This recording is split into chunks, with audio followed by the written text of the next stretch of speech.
order to establish a healthy co-parenting relationship, one, you need to be able to communicate. Communicate openly and honestly. Okay? Two, communicate some more. Communicate some more.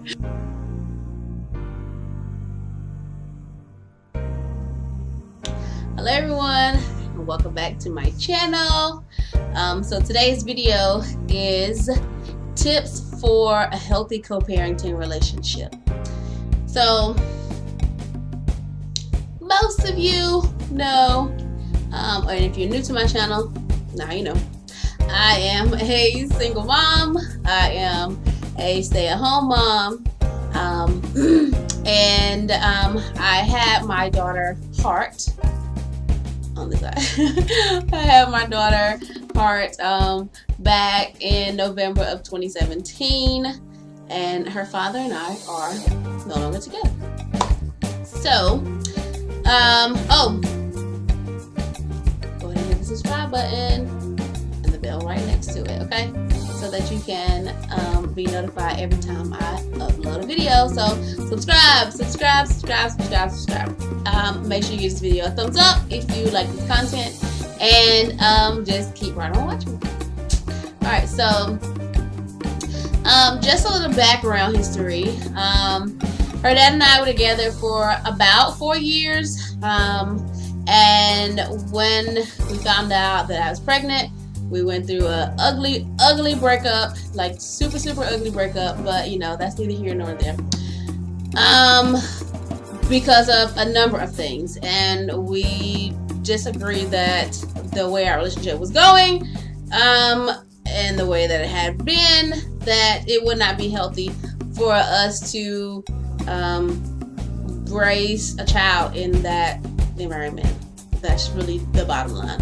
And I think that it takes a certain level of maturity to figure that out. So, you know. But anyhow, so today's video, I just want to give you some tips on how to have a healthy co-parenting relationship. And honestly, to have this type of relationship with your child's father or daughter, it's the same type of relationship you would need to have in a regular relationship. It has to always center around, well, before I say that, it has to start with communication. Okay? Communication. So that's tip number one. You have to be able and willing to communicate, and to be able and willing to openly communicate, without your own personal feelings. Okay, so that is, I think, key. You have to take your own personal feelings about the previous relationship that y'all had, or whatever the situation is, or whatever reason that you all are not together anymore, or your feelings about whatever. Okay, they're all your own personal feelings. You have to take those things out. You have to take those things out in order to effectively communicate with this person. Okay, and that is hard, I know, because I have been through that, and I'm now on the other side where, you know, we can communicate efficiently and effectively to be the best parents that we can to our daughter. So, you know, it starts with that. Second tip,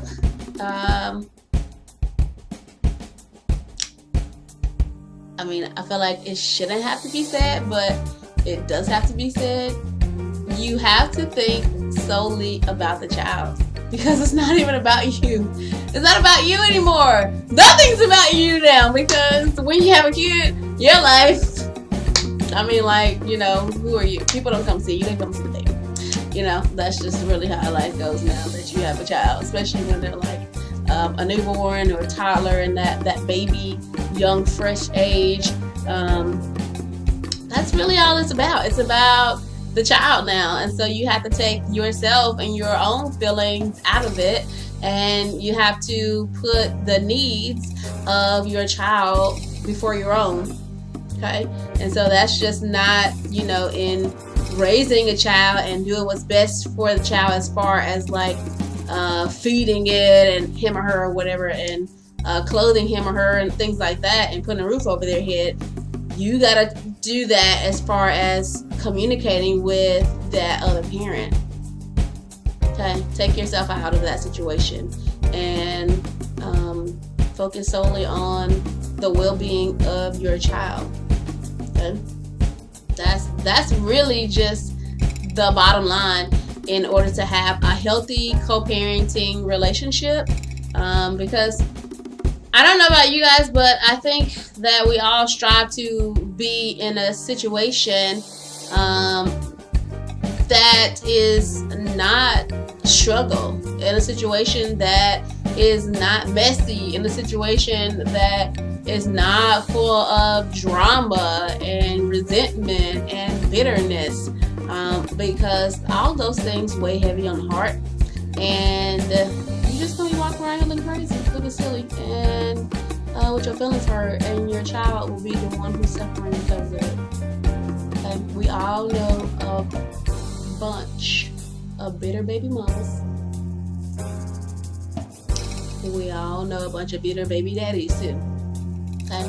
And mind you, I hate both of those terms, baby mama, baby daddy. I hate both of them. I don't like either one of them. So I don't refer to Hart's dad as baby daddy. As far as I know, he don't refer to me as his baby mama. That's not in my, that's not what we do. Okay? Because I hate those terms. But you just gotta put the benefit of that child first. Okay? And that's really that's the open and shut closed case of this whole situation, is that child has to be first. His or her feelings have to be first. Their well-being has to be first. Unless the other parent is a danger to him or herself and the child and other people, then you need to consider, your child and how he or she will feel once they're old enough to understand that the relationship was toxic when it didn't have to be, because you were bitter. Okay, so think about that. So in order to have a healthy co-parenting relationship, you guys need to come up with maybe a schedule. Okay, so for us, our schedule, our daughter sees us both every single day. That may or may not work for you, but you have to do what works best for you. The both of us are entrepreneurs. He works for himself. He does have a side job where he works for someone else, but I'm a stay-at-home mom. I work for a company which, allows me to be an independent independent contractor. So I get to decide my own schedule, when I want to work, if I want to work, all those kind of things. And then I have my own business outside of that. So, come up with a schedule, okay? So that both of you can spend quality time with the child, okay? Because again, it's all about the child now. It's not about you, it's not about him, not about her, whatever. It's now about this baby, this life, this child that you guys created. And so you want to make sure that is always in the forefront. That has to be in the forefront, okay? And in order to create a schedule that works for the both of you, you have to be willing to be a little bit flexible, and you still have to make sure that you communicate. Make sure that you're communicating, okay? It took us a long time to come to an agreement on this schedule. It took us quite a long time to come to an agreement on this schedule, but we were able to do that. And with me being the Virgo that I am very, and he's a Virgo also. So, I'm not going to accept something that I'm just not here for, or that doesn't work for me. Okay, and vice versa. So that could be that's part of the reason why it took us a minute to come to this schedule. But again, the flexibility, we both have to learn to be flexible in that sense, so that we can come to some type of agreement, so we can be able to get done what needs to be done. But make sure you're communicating about what it is that you need, whatever it is that you want from that other parent, especially if you are, I guess, so to speak, the sole caretaker for the child. And usually that responsibility lies with the mother of the child. And not to say that there aren't some dads out here who are the sole caretaker for their children or whatever, but most of the time we see mothers who are taking on that responsibility. And so it's hard for us as mothers to either want to relinquish some of that control or some of that responsibility onto the father, for a number of reasons. And it's also kind of like, how do I say,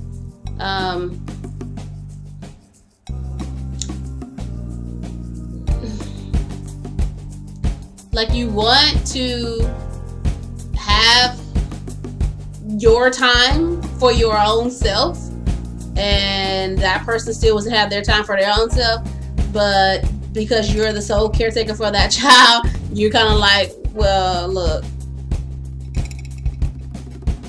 so you got to take all those things into consideration as well. Like, I want you to think about all that as well. But anyhow, whatever it comes down to, just sit down, come up with a schedule. If you guys are able to sit down and write it out and talk it out, I would suggest doing that. If you're not in a situation where it's so toxic that you can't even communicate with each other, or like sit down together and do it, I would suggest that you do that. Sit down, talk about it, write it down, so that you can come up with a schedule that works for the both of you. Yeah, so do that.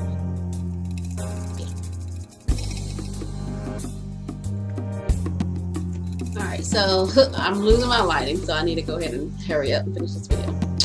But so another tip for establishing a healthy co-parenting relationship is, and I probably should have said this in the beginning, but I think this works for any relationship. It can be work, friendship, relationship, like probably not friendship, but work relationships or co-parenting relationship.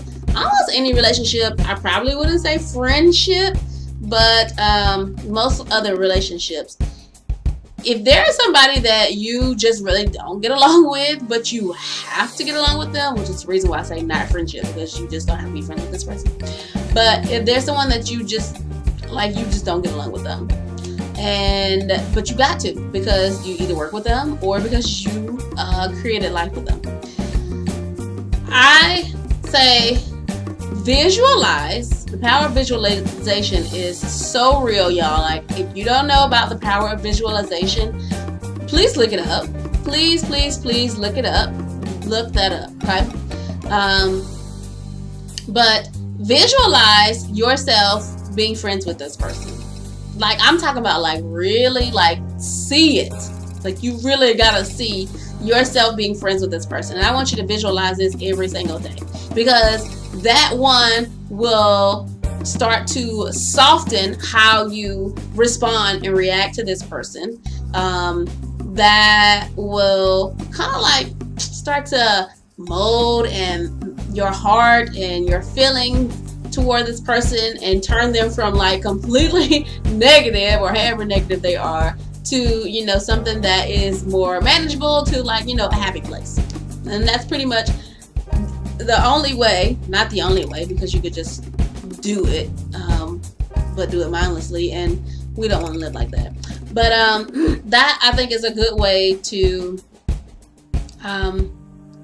really just like be able to deal with this person in a way that is not toxic, and in a way that shows compassion, and where you can be a little bit more understanding and things like that. So visualize yourself being friends with this person. That doesn't mean you have to be friends with them, but I want you to think about how you treat your friends. You don't treat your friends like trash, and so you don't want to treat your baby daddy or your baby mama. Again, I hate those words. You don't want to treat your child's father or mother in that way. So, you want to treat them in a way that is, friendly and compassionate. Because guess who's watching you? Yeah, that kid's watching you. Okay? They're watching. They're always watching. So, visualize yourself being friends with that person. And I think that will definitely help you to be able to establish a healthy co-parenting relationship with them. Yeah. Another thing that that I want to say is, don't be afraid to ask for what you need from that other parent. I think as single parents, we just try to take it all in and take all of it on, and we don't have to. Okay, we don't have to do that, because a lot of the times, and this is not always, but a lot of times or sometimes, the other parent is capable, willing, and able to do the things that you want them to do or need them to do, but they are not going to just get up and do it because they don't really know that that's what you need. So be willing to ask for what you need. If you need to switch days, scheduled days, ask for that. Or if you need to take time for yourself, so you need them to keep the kid an extra day, ask for that. If you need money for diapers, I don't know, ask for that. Whatever it is that you need that's concerning that child for the benefit and well-being of that child, ask for it. The worst they can do is say no. I mean, and if you get super offended by them saying no, that's on you, because you do have to learn how to deal with taking a no. But unless they're a person that's like no every time you ask them for something, then that's another situation. But ask for what you need. Okay.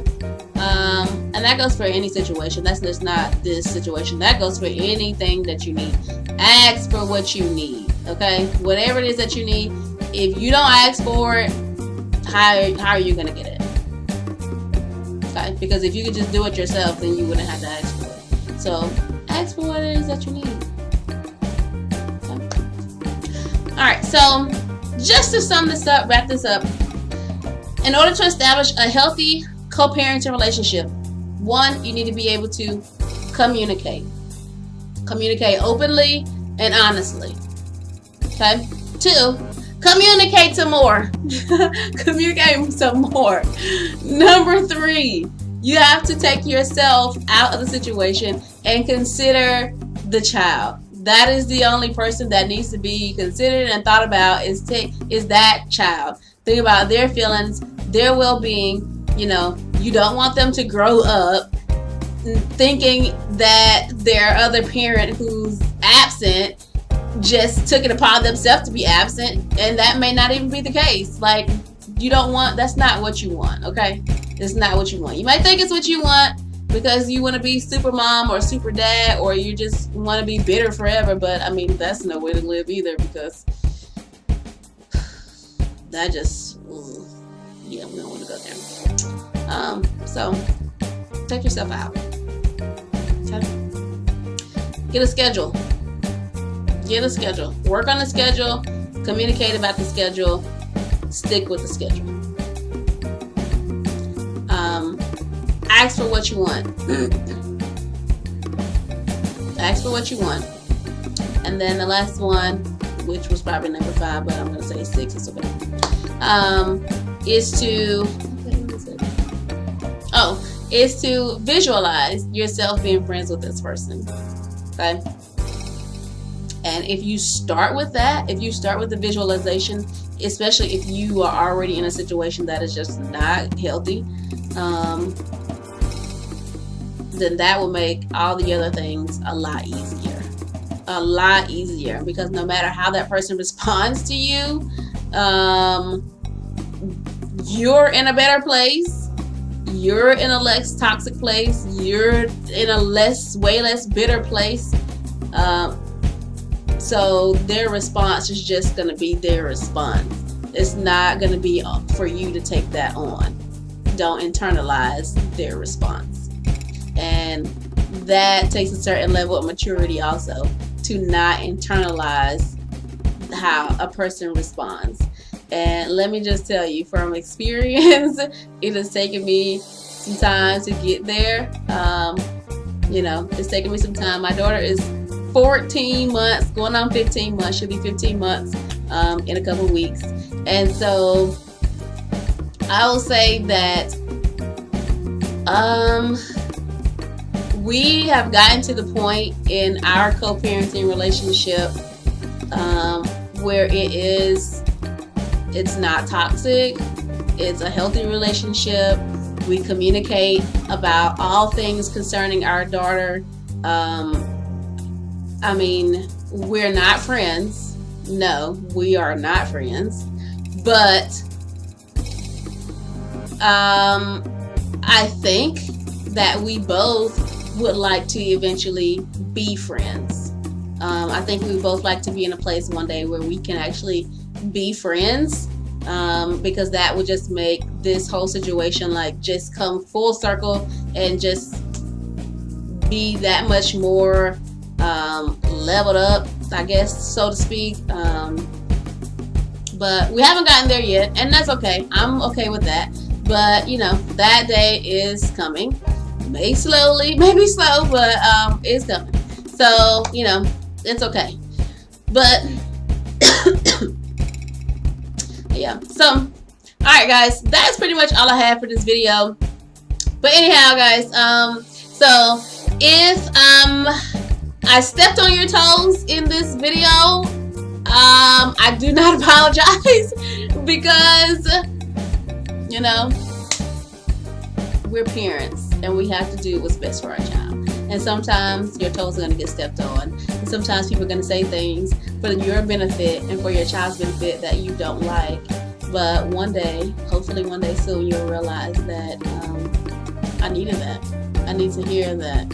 And hopefully that day is today when you're watching this video. So anyhow, please give this video a thumbs up, share this video, subscribe to my channel, and I will see you in my next one. Bye.